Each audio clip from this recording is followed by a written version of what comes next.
الرحمن الرحيم الحمد لله رب العالمين نحمده ونستعينه ونستهديه ونستغفره ونتوب إليه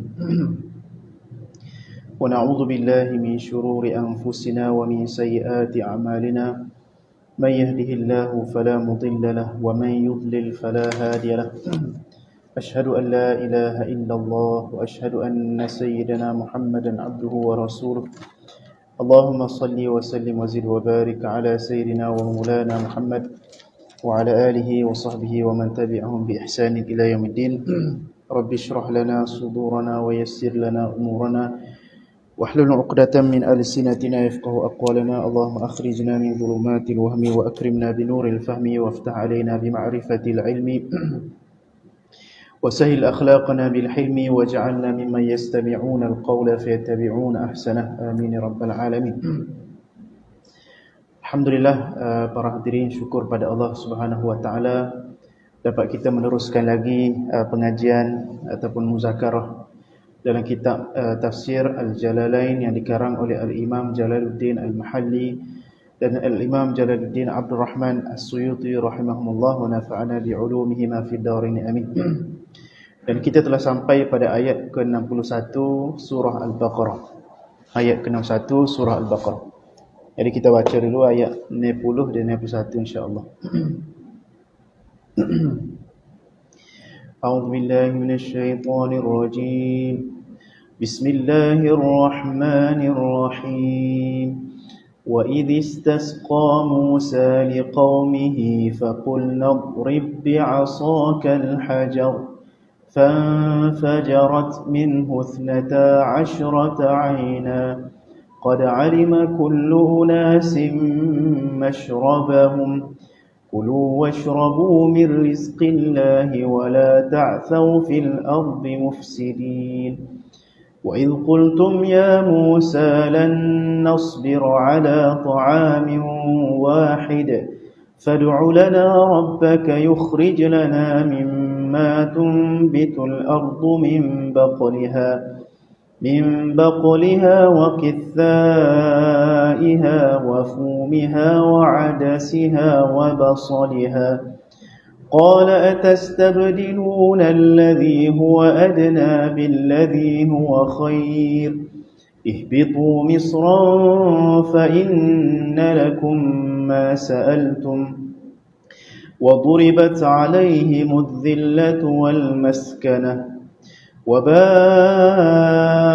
بغضب من الله ذلك بأنهم كانوا يكفرون بآيات الله ويقتلون النبيين بغير الحق ذلك بما عصوا وكانوا يعتدون.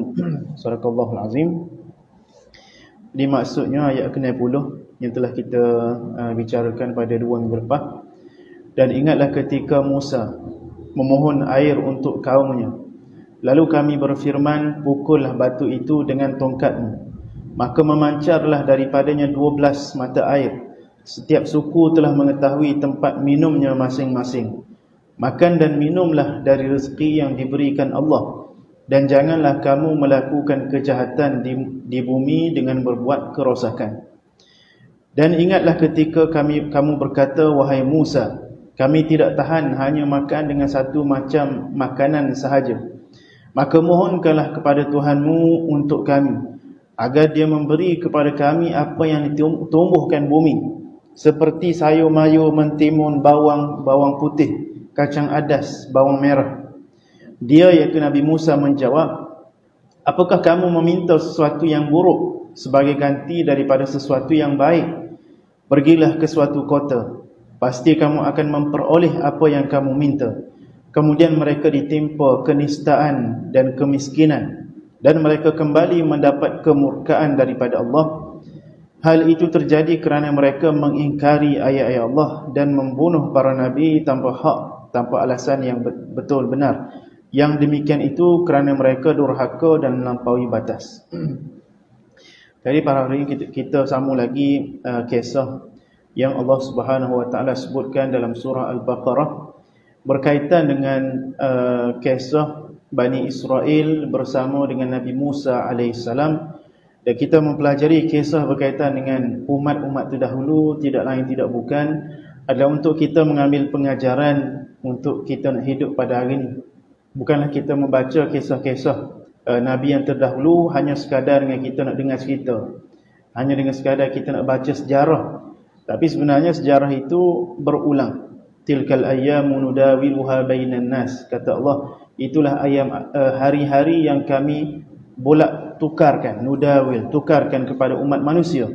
Jadi manusia ini akan kembali kepada cara seperti mana yang berlaku kepada umat terdahulu, ya, akan kembali kepada dosa seperti mana yang dibuat oleh umat terdahulu. Jadi perkara itu akan berlaku sekali lagi. Terutamanya bila Allah Subhanahu Wa Taala sebut banyak kisah Nabi Musa alaihissalam dalam Al-Quran kepada umat Nabi Muhammad sallallahu alaihi wasallam, maka sudah pasti dosa dan maksiat atau kesalahan yang dilakukan oleh Bani Israel itu akan dilakukan kembali oleh umat Nabi Muhammad sallallahu alaihi wasallam. Jadi oleh sebab itu para ulama apabila membaca kisah Nabi Musa alaihissalam, maka dia melihat kepada umat kita pada hari ini, di manakah kesalahan kita yang kita terjatuh dalam kesalahan yang sama seperti Bani Israel dahulu. Jadi pada ayat yang kita bacakan tadi masih lagi berkisah berkaitan dengan Bani Israel yang Allah Subhanahu Wa Taala telah putuskan hukuman kepada mereka 40 sanatan yatihuna fil ardi, 40 tahun mereka sesat di padang Sinai, di semenanjung Sinai, di padang pasir. Maka Allah Subhanahu Wa Taala telah memutuskan hukuman kerana mereka tidak mahu mendengar arahan daripada Nabi Musa alaihissalam supaya mereka menentang Jababirah ataupun menentang gergasi-gergasi di Palestin. Tak saya masuk, tak saya terima. Maka Allah Subhanahu Wa Taala hukumkan kepada mereka, mereka semua tak akan dapat masuk ke Palestin. Mereka semua akan mati sebelum mereka sampai ke Palestin. Jadi apabila dalam perjalanan 40 tahun itu mereka berasa lapar, dahaga, dan mereka berasa panah. Maka apabila mereka panah, Allah SWT sebut, وَظَلَّلْنَا عَلَيْكُمُ الْغَمَامِ وَأَنْزَلْنَا عَلَيْكُمُ الْمَنَّ وَالسَّلْوَى, dan kami teduhkan mereka dengan al-ghamam, dengan awan-awan. وَأَنْزَلْنَا عَلَيْكُمُ الْمَنَّ وَالسَّلْوَى, dan kami turunkan kepada mereka al-manna was-salwa. Dan kita sebut manna was-salwa ni, manna tu maksudnya manisan yang Allah Ta'ala turunkan daripada pokok. Setengah kata turun daripada langit sebagai salji. Manisan itu turun kepada mereka. Dan yang kedua adalah salwa. Salwa ini adalah burung puyuh. Tapi tidak serupa dengan burung puyuh kita lah. Burung puyuh ni pun banyak jenis juga. Ada puyuh hutan, ada puyuh daging, puyuh tak tahulah, burung tak biasa juga. Tapi biasa tengoklah puyuh hutan tu. Tak sama lah puyuh hutan dengan puyuh kita pera tu. Jadi ni puyuh pada pasir. Jadi Allah Subhanahu Wa Taala hantarkan kepada mereka burung puyuh yang mereka tak perlu untuk letak jaring ke, nak pasir perangkap ke, tak perlu. Kerana burung puyuh tu mari sendiri. Mari sendiri, boleh makan. Boleh sembelih, boleh makan. Jadi makanan itu dihidang, seolah-olah Allah Subhanahu Wa Taala hidangkan kepada mereka. Seperti mana umat Nabi Isa alaihissalam, Allah Subhanahu Wa Taala turunkan ma'idatan minas sama', hidangan daripada langit. Seperti itu juga umat Nabi Musa alaihissalam. Allah Subhanahu Wa Taala memberikan mereka seolah-olah hidangan daripada langit juga. Mana mereka tidak perlu berusaha nak cari manisan, tidak perlu berusaha nak cari madunya, cari gaponya. Madu tu turunnya sendiri dan burung puyuh tu turunnya sendiri. Kemudian Allah Subhanahu Wa Taala apabila mereka berasa dahaga dalam perjalanan yang jauh dengan padang pasirnya dan sebagainya, maka Allah Subhanahu Wa Taala perintahkan kepada Nabi Musa alaihissalam supaya Nabi Musa alaihissalam pukul dengan tongkatnya itu kepada batu, maka terpancarlah 12 mata air. Jadi ada berlaku. Nak ada serupa dengan duduk dua rumah, tak boleh lah duduk pada pasir. Jadi tapi cukup makan, cukup ada manis pun kita ni kek lah. Kek manis sedap, boleh makan kek lah daripada pasir. Kemudian Allah Ta'ala turunkan air pula. Air tidak serupa dengan air kita lah, air kita karatnya semua. Air ni air daripada batu, air asli, sumber asli, boleh minum selalu, tak perlu nak tapih-tapih. Jadi cukup lekat dah Tuhan beri kepada Bani Israel. Tapi ini sifat Bani Israel.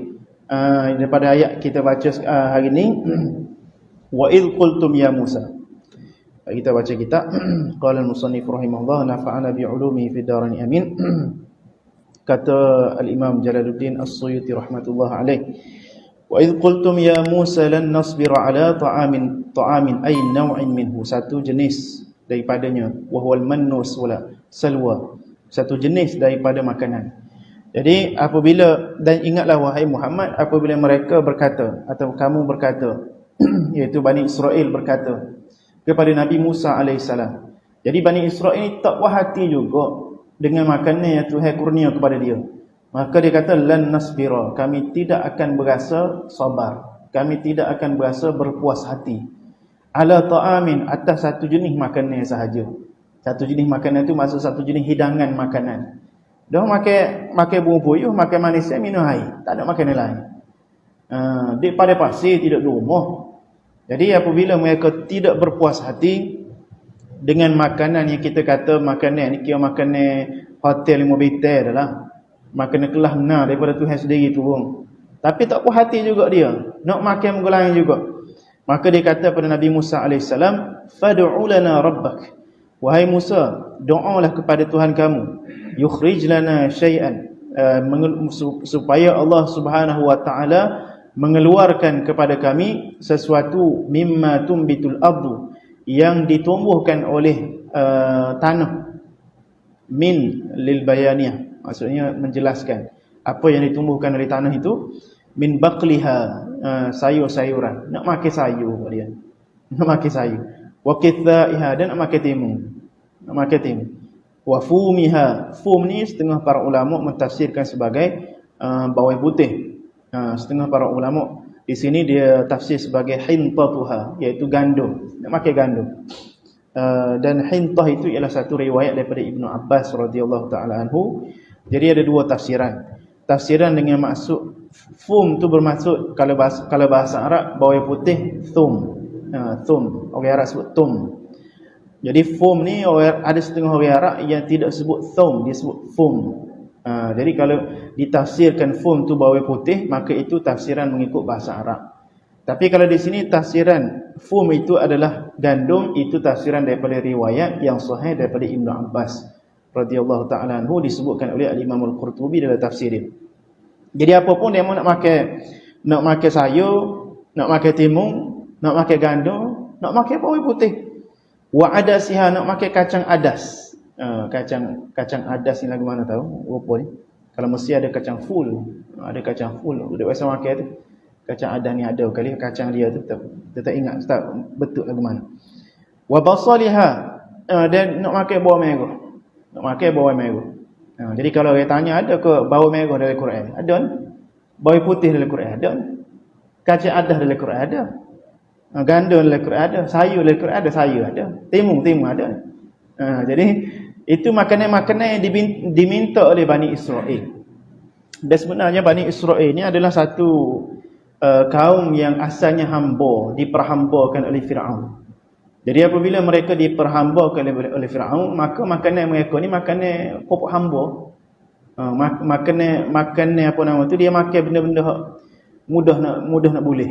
Benda nak mudah, benda kelah-kelah ni tak biasa makan. Jadi Bani Israel ni Tuhan beri kelah dia untuk dia, tapi dia nak kembali kepada darjat dia yang lama, nak makan serupa dengan hamba juga. Jadi kata Allah SWT dalam tafsir Qurtubi, di Mesir Bani Israel ni dia orang bau busuk, kerana dia makan bawang putih, bawang merah tu secara mentah gitu, dia bau busuk. Jadi dia nak bau busuk, dia nak jenis pun nak makan busuk juga. Cara dia sebab kita lah, dia makan peta, makan jering. Kita boleh makan sedap dah lah ni, tapi berasa pun nak makan peta lagi, kita tak apalah, makan peta jering tak ada masalah. Ni Tuhan makanan, sebab tu Tuhan ni kata Tuhan makanan first class tu daripada Tuhan. Yang ni daripada tanah. Sebab tu Nabi Musa alaihissalam berkata lepas tu, qala lahum Musa, berkata Nabi Musa alaihissalam, atastabdiluna alladhi huwa adna akhas billadhi huwa khair ashraf. Adakah kamu nak menukarkan makanan yang lebih hina dengan menggantikan makanan yang lebih mulia, ashraf, lebih mulia, ai atakhudunahu badalahu, adakah kamu ingin mengambil sebagai ganti?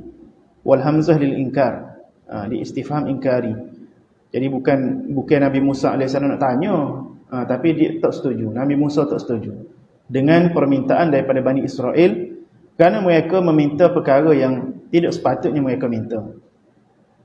Jadi kemudian sebut fa'abau ayyarji'u fada Allah Ta'ala, maka mereka tak usah juga nak juga koklah ke mana-mana pun Nabi Musa, biarlah makanan orang hina pun kami nak makan sebab tu juga, nak makan sebab dulu juga, tak usah makan hak first class ni, tak usah lah kita ni biasa berjadi orang supaya hamba lah kita. Jadi sebagai para ulama menyebutkan bahawasanya ada beberapa tafsiran di sini ni. Antaranya orang yang telah Allah Ta'ala naikkan darjat dia, jangan turunkan darjat balik. Bila Tuhan jadikan kita ni orang masjid, orang mengaji ilmu, orang istiqamah dalam amalan, jangan kita berundur balik. Kerana bila kita berundur balik, maka takut-takut kita tak boleh nak tinggikan darjat dah. Bila kita jadi ahli masjid dah, mari masjid semua, tiba-tiba ada saya ajak kita pergi kedai kopi, pergi jalan mana-mana, lepas tu kita galik, tak jadi ahli masjid dah kita. Tu maksud kita ni ada perangai supaya dengan Bani Israel. Tuhan letak tempat kita mulia dah, lepas tu kita jadi galik, jadi main ikut naik. Ataupun kita main ngaji, main masjid, tiba rasa malah, tak cekak dah rasa malah nak ngaji ni, payuh rasa. Jadi kita turunkan angkat kita, turunkan kelas kita tu. Asalnya kita orang kelas dah orang mengaji agama, ataupun kita qiyamulan, kita istiqamah dan biasanya boleh puasa kita sedap dah qiyamulan, kita sedap dah puasa, tapi lepas boleh puasa kita tinggal habis. Jadi sebab tu apabila Allah Subhanahu Wa Taala telah meletakkan kita di tempat yang tinggi, maka jangan kita cari jalan untuk turun, kerana takut-takut kita tak naik dah. Takut-takut kita tak naik dah tempat tu. Yang semua yang berlaku kepada Bani Israel. Tuhan kata wa duribat alaihimuz zillatu wal maskanah. Akhir sekali Tuhan jadikan mereka ni hina, mereka ni miskin, tak jadi tinggi dah. Oleh kerana apa? Kerana bila Tuhan beri kepada mereka satu darjat yang tinggi, maka mereka nak benda yang lebih rendah. Walaupun tu dalam bentuk makanan, tapi kita ni nikmat Tuhan beri kepada kita ni bukan makanan saja. Nikmat khusyuk dalam semaya, nikmat dapat boleh menuntut ilmu, nikmat boleh berkawan dengan orang yang baik, bersahabat dengan orang yang baik. Jadi jangan kita tarik nikmat tu sendiri, jangan kita sendiri yang tarik nikmat Tuhan tu. Baik, kita bersyukur atas segala nikmat yang Tuhan beri pada kita dengan kita istiqamah.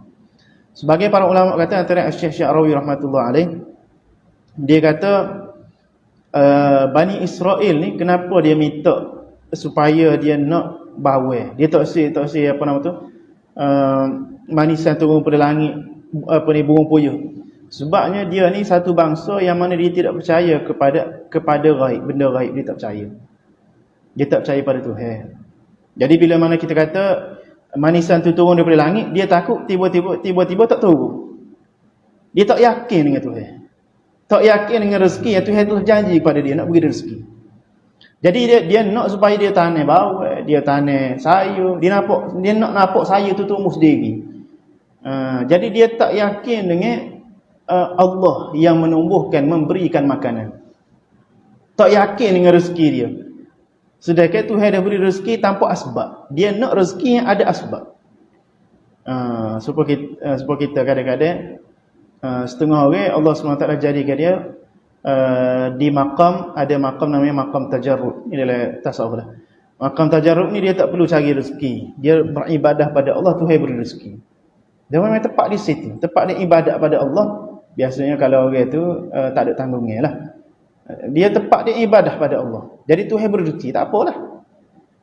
Tapi setengah orang dia tak yakin dengan Allah. Tak yakin dengan Allah. Aku ibadat ni ada rezeki ke tak? Maka dia tinggal ibadat, dia cari rezeki. Tapi ada setengah orang Tuhan letak dia di tempat asbab. Tempat dia tu memang cari rezeki. Dia tidak cara dia menuju pada Allah, tidak cara dia tu dengan cara beribadat saja, tak cari rezeki. Jadi dia duduk pada tempat dia. Jadi Bani Israel Tuhan telah letak dia ni pada makam tajarrud. Pada makamnya dia tak perlu cari rezeki pun Tuhan beri rezeki. Tapi dia tak sel. Dia nak rezeki tu dia cari, dia menega baru boleh. Sedangkan Tuhan dah beri rezeki tanpa dia minta. tanpa dia berusaha. Jadi ini antara sikap orang yang tidak yakin dengan Allah. Orang yang dia berdoa supaya Allah Ta'ala beri rezeki pada dia, tapi dia tak yakin dengan Allah. Tidak yakin dengan doa dia kepada Allah. Tidak yakin dengan rezeki yang Tuhan tentu kepada dia. Jadi oleh sebab itu Allah Subhanahu Wa Ta'ala berikan kehinaan kepada Bani Israel. Faqala ta'ala ihbitu ay inzilu misran. Maka turunlah kamu ke satu bandar minal amsar, daripada bandar-bandar. Dan itulah permintaan yang kamu nak minta, maka kamu pergilah ke mana-mana bandar yang berdekatan. Jadi Tuhan beri dia keluar daripada dia sesak tu, beri keluar supaya dapat turun di beberapa bandar. Misran tu disebut secara nakirah, bermaksud mana-mana bandar. Fa inna lakum fihi ma sa'altum. Sesungguhnya bagi kamu padanya, pada bandar, di bandar itu, ma sa'altum, apa yang kamu minta, minan nabat, daripada tumbuh-tumbuhan. Wa duribat. Jadi Bani Israel ni boleh apa dia nak. Kerana di bandar ni adalah orang nanai. Bila ada orang nanai sayur, maka dia boleh makan sayur. Maka dia kembali kepada keadaan dia yang asal, serupa dengan dia di Mesir. Hidup sebagai seorang hamba, hidup sebagai seorang yang tidak dimuliakan oleh Allah Subhanahu Wa Taala seperti sebelumnya. Jadi dah dia nak lagu tu, nak hidup cara yang hina, maka dia boleh hidup cara yang hina. Sebab tu kita, kalau Allah Ta'ala letak kita di tempat tu, tempat yang mulia, maka kita kena istiqamah. Istiqamah di tempat yang mulia. Takut-takut tu tarik balik. Wa duribat ay ju'ilat, dijadikan. Duriba ni asal masuk dipukul. Duriba. Syekh Sya'rawi kata duriba ni maksudnya dicop. Dicop kata. Duriba tu dipukul dan dicop kat atas mereka dengan cop orang yang hina, cop orang miskin. Wa ju'ilat alaihimudz dhillatu adz-dhillu wal hawan, sebagai kehinaan, dicap kepada mereka tu kehinaan. Wal maskanah ay atharul faqri min as-sukun wal khizyi fa hiya lazimatun lahum wa in kanu aghniya luzum ad-dirhamil madrubi li sikkatihi. Jadi maskanah maksudnya miskin, atau disebut kesan kepada kefakiran. Minas sukuni wal khizyi, iaitu kehinaan. Jadi ada setengah kerana disebut wa in kanu aghniya, walaupun ada setengah di kalangan mereka kaya. Ada setengah Bani Israel ni, tidak setengah, ramai lah kalau zaman lalu ni. Yang kaya ni Yahudi, yang kaya Israel. Jadi kaya-kaya mereka tu tidak menafikan sifat yang Tuhan kata telah dicap kepada mereka tu kemiskinan. Sebagai ulama kata miskin mereka tu miskin hati, jiwa mereka miskin. Jiwa mereka tu miskin, walaupun nampak zahir kaya. Ramai orang yang kaya tapi hatinya tidak kaya, hati dia miskin. Tapi yang bagusnya orang yang kaya dah hati dia kaya. Kaya dengan iman, kaya dengan takwa, kaya dengan sedekah. Jadi Bani Israel ni dicap kepada mereka tu kemiskinan. Sama ada masuk kemiskinan tu memang mereka ni miskin, ataupun mereka ni miskin hatinya, tak ada belah kasihan. Tu yang ada bom Palestin apa semua tu. Sebabnya hati mereka tu dicabut kemiskinan, dicabut perasaan miskin, merasa miskin kepada miskin ni maksudnya dia Allah Ta'ala jadikan dia miskin daripada sifat-sifat yang baik. Miskin. Wal khizyu, dan kehinaan. Fahiya lazimatun lahu, dan perkara itu melazimi mereka. Wa in kanu aghniya, sungguh pun mereka itu kaya. Luzum dirham al-madrub li sikkati, seperti mana lazimnya dirham yang dicop. Waba'u raja'u, mereka kembali mendapat bi ghadabin minallah, mereka kembali mendapat kemurkaan daripada Allah. Dzalika ay darbu wal ghadabu, dicop tu dan kemurkaan itu, bi annahum ay bisababi annahum, jadi perkara itu kenapa mereka dijadikan orang yang hina, adalah sebab mereka itu kanu yakfuruna bi ayatillah wa yaqtuluna an-nabiyyin, adalah kerana mereka tu kufur dengan ayat Allah. Jadi mereka ni tidak percaya dengan ayat-ayat Allah, tidak percaya dengan janji-janji Allah, tidak yakin dengan janji-janji Allah. Jadi orang yang tidak yakin dengan Allah ni, maka tak ada gear dia. Tak yakin dengan itu. Sifat orang beriman ni alladzina yu'minuna bil ghaib, orang yang beriman dengan ghaib. Ghaib ni benda tak nampak. Kita yakin dengan Allah yang memberi rezeki. Kita yakin dengan Allah yang Maha Pengasih, Maha Penyayang. Kita yakin dengan Allah yang akan al-hadi, yang memberi hidayah kepada kita. Yakin dengan Allah. Jadi mereka ni jadi hina kerana mereka tidak yakin dengan Allah. Alladzina yakfuruna biayatina wa yaqtuluna an-nabiyyin, dan mereka membunuh para nabi. Jadi antara sikap yang ditunjukkan oleh Bani Israel untuk zaman-zaman selepas tu, lepas zaman Nabi Musa AS. Jadi antara kejahatan yang mereka lakukan ialah mereka ni bunuh para nabi. Jadi disebut di sini Nabi Zakaria dan Nabi Yahya. Jadi nabi ni ialah manusia yang Allah Subhanahu Wa Taala berikan kepada mereka wahyu untuk mereka beramal untuk diri mereka, keluarga mereka sendiri. Kalau Tuhan suruh dia sampaikan wahyu tu, maka dia ni rasul. Kalau dia tidak menyampaikan wahyu, dia tu nabi. Jadi di sini Nabi Zakaria menyampaikan wahyu. Nabi Zakaria seorang daripada rasul, Nabi Yahya pun seorang daripada rasul. Jadi nabi pun dia bunuh, rasul pun dia bunuh. Dia sebab apa bunuh nabi dan rasul? Sebab apa yang tu Bani Israel ni bunuh nabi dan rasul? Dia tak bunuh Nabi Musa. Kerana Nabi Musa ni gagah, tak berani dia. Tapi nabi-nabi lain banyak dia bunuh. Sehingga disebut dalam riwayat di sini, dia kata ada satu kali tu Bani Israel dalam sehari dia bunuh 70 orang nabi. 70 orang nabi dia bunuh. Kerana nabi dalam Bani Israel ni banyak. Kata Guru Hamba Syekh Ali Jumaah Hafizahullah, dia kata zaman Bani Israel ni nabi ni sepak tu berjalan. Tak apa nabi. Tengok sini nabi, tengok ni nabi. Sebab nabi ni tak habis lagi zaman tu. Zaman kita ni tak ada nabi dah. Zaman kita ni ada ulama, tok wali, apa nama tu, gitulah, ulama, tok wali gitu ya zaman kita. Tapi zaman dulu kalau ulama tu kadang-kadang biasa jadi nabi. Nabi situ, nabi sini. Jadi Bani Israel ni, kaum dia ni, kenapa dia bunuh nabi? Samalah juga yang berlaku pada Nabi Muhammad sallallahu alaihi wasallam. Kenapa kafir musyrikin bunuh Nabi Muhammad sallallahu alaihi wasallam? Kerana nabi ni tugas dia adalah untuk menyampaikan kebenaran. Amar ma'ruf nahi munkar.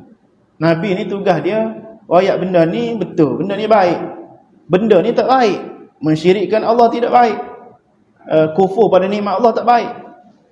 Jadi apabila Nabi ni adalah orang yang membanteras kebatilan, membanteras kesesatan, maka Bani Israel ni bila dia nak juga buat maksiat, dia nak juga buat jahat, dia nak juga jadi orang hina, maka apabila ada mari seorang yang tak setuju dengan dia, maka dia bunuh.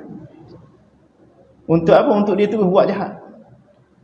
Jadilah masyarakat Bani Israel ini masyarakat yang jahat, masyarakat yang kufur kepada Allah Subhanahu Wa Taala. Untuk memudahkan mereka kufur kepada Allah, maka mereka bunuh para nabi. Nauzubillah. Jadi sebab tu kita ni kena hormat para ulama. Kita ni kena hormat para ulama yang terdahulu dan yang ada sekarang ni, ulama-ulama tua kita. Jangan sekali-kali kita jadi seperti Bani Israel, yang mereka itu menyakiti para ulama atau para nabi sehingga mereka membunuh. Jangan kita sakiti para ulama. Baik. Bi ghairil haq ay zulman. Mereka membunuh itu bukan dengan kebenaran, maka mereka membunuh dengan kebatilan, membunuh dengan zalim. Jadi bunuh ni boleh dibunuh kalau dengan benar. Bunuh ni boleh dibunuh seseorang itu apabila dia melakukan satu kesalahan, yang mana kesalahan itu menyebabkan dia mendapat hukum yang bunuh. Itu dibunuh dengan benar, bihaq. Tapi kalau bunuh ni dengan tidak ada sebab, tidak ada alasan dibunuh, maka itu nama dibunuh bi ghairil haq, dengan secara zalim. Jadi para nabi yang terdahulu pada zaman Bani Israel ini dibunuh mereka itu dengan cara yang zalim oleh Bani Israel. Jadi Bani Israel ini satu kaum yang sangat keji, mereka tu sangat jahat mereka tu. Kerana kita ni bila kita kata ulama ni, tak ada kita tak berani, kita nak kata gapo pun tak berani. Kita apa nama tu nak kata benda tak molek depan dia pun berasa malu. Jadi Bani Israel ni walaupun mereka ni satu kaum yang dipilih oleh Allah, tapi mereka ni berani dia sampai ke bunuh Nabi. Bunuh ni tidak calai-calai lah, bunuh.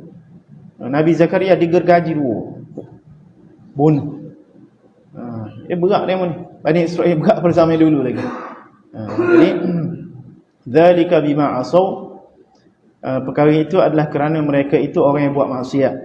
Jadi orang yang buat maksiat ni, bila dia berterusan buat maksiat, tu yang sebut dalam Quran, kullu mu'tadin athim. Orang yang melampaui batas, orang yang buat maksiat ni, bila dia kekal dalam buat maksiat, akan menjadikan dia orang zalim. Terus buat maksiat, maka akhir sekali jadi orang zalim, mu'tadin, orang yang melampaui batas. Bila melampaui batas ni, bila kita kata start melampaui batas tu, tak ada lah. Boleh buat apa saja.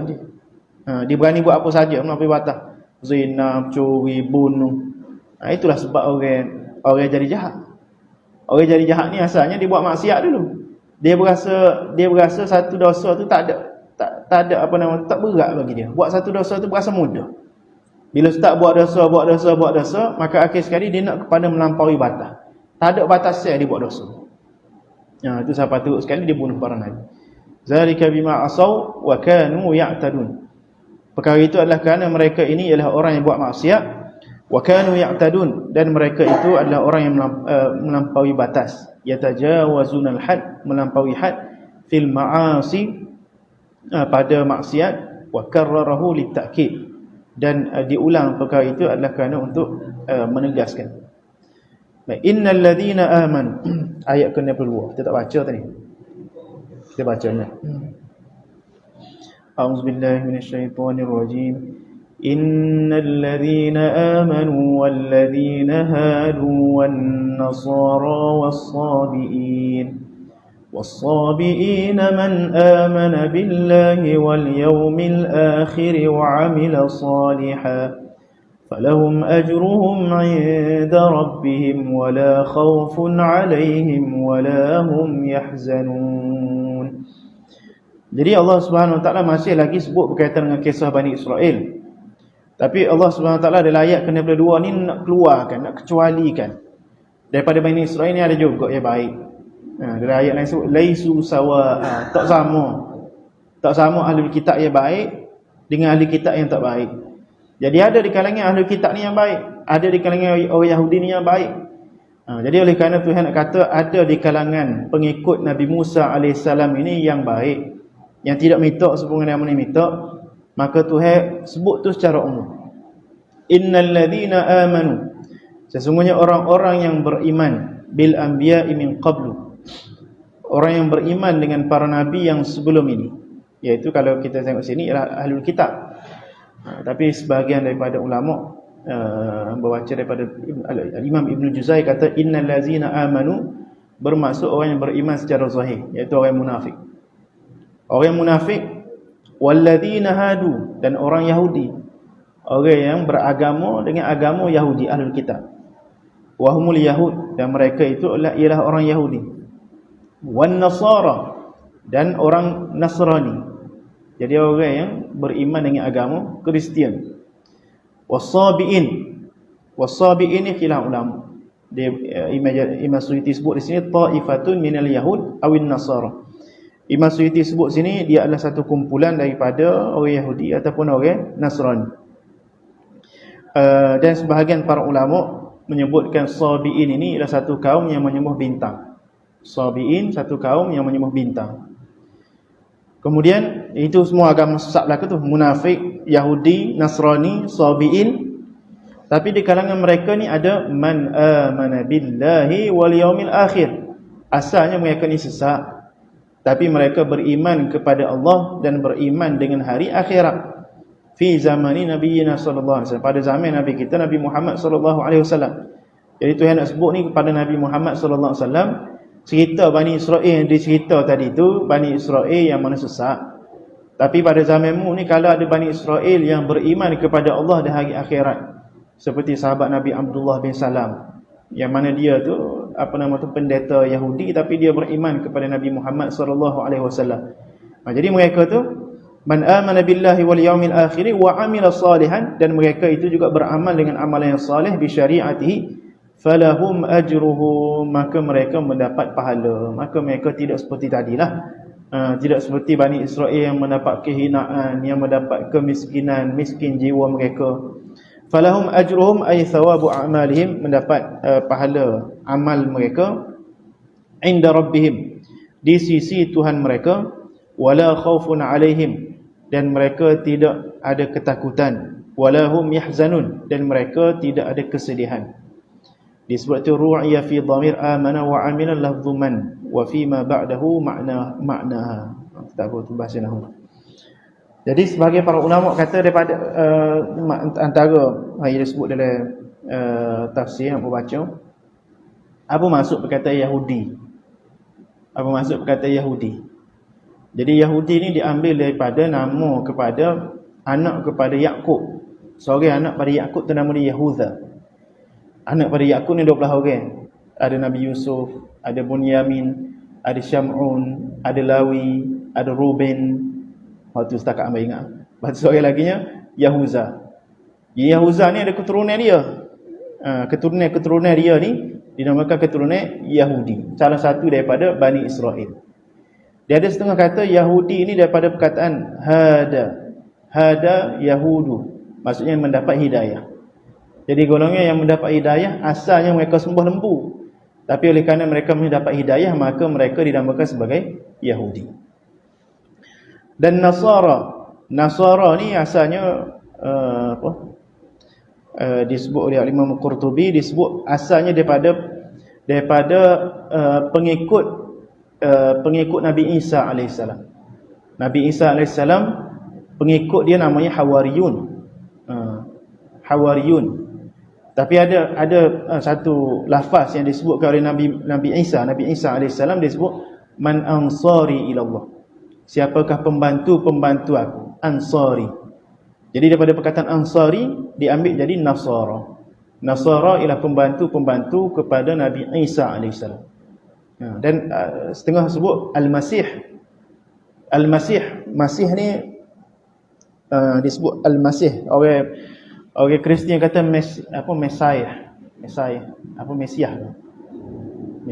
Mesiah ni bagi dia kata penyelamat. Dia asalnya diambil daripada perkataan Masaha. Masaha tu asalnya sapu. Masaha tu maksud dia sapu. Kenapa? Kerana Nabi Isa AS dikurniakan kepada Allah mukjizat dengan dia sapu. Dia sapu mata orang sembuh. Dia sapu mayat jadi hidup. Nah, dengan dia sapu tu jadi hilang penyakit. Jadi dinamakan Isa Al-Masih. Isa yang menyapu, asal maksud Al-Masih. Jadi orang Kristian namakan Masihiyun. Ataupun orang Kristian dia pada Christ. Christ ni maksud apa? Masih tu juga. Masih tu kalau bahasa putihnya Christ. Christ ni asal daripada itulah Isa Al-Masih. Orang yang mengikut ajaran yang dibawa oleh Nabi Isa yang digelar dia tu dengan Al-Masih.